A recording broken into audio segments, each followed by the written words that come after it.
وفي الصحيح أن النبي صلى الله عليه وسلم قال: كل مسكر خمر وكل مسكر حرام.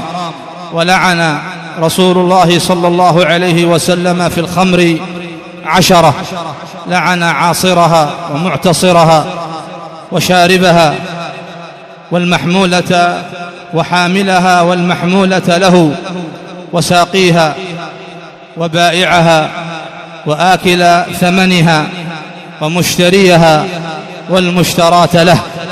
ونفى عليه الصلاة والسلام الإيمان عمن شرب الخمر فقال كما في الصحيحين: لا يزني الزاني حين يزني وهو مؤمن، ولا يشرب الخمر حين يشرب وهو مؤمن، ولا يسرق حين يسرق وهو مؤمن.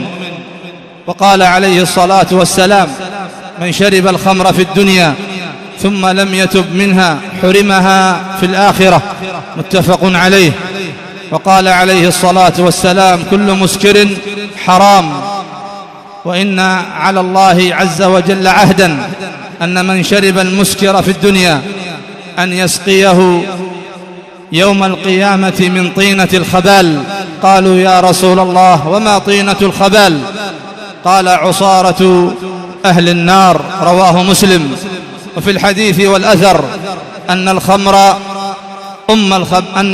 أم الخبائث وأنها أم الفواحش، فإن من شرب الخمر زنى، ومن شرب الخمر سرق وقتل، ومن شرب الخمر اعتدى وبغى وظلم، ومن شرب الخمر طلق أهله وأتلف ماله وباع عرضه عياذا بالله. وربما وقع على المحرمات من أقاربه كأمه وعمته وخالته وابنته وأخته عياذا بالله. قد جاء عن ابن عباس رضي الله عنهما قال: من شرب الخمر وقع على أمه وعمته وخالته. فإذا كانت الخمر حرام فإن المخدرات أولى بالتحريم وأشد تحريما، لأن فيها أضعاف ما في الخمر من أضرار وشرور وأخطار.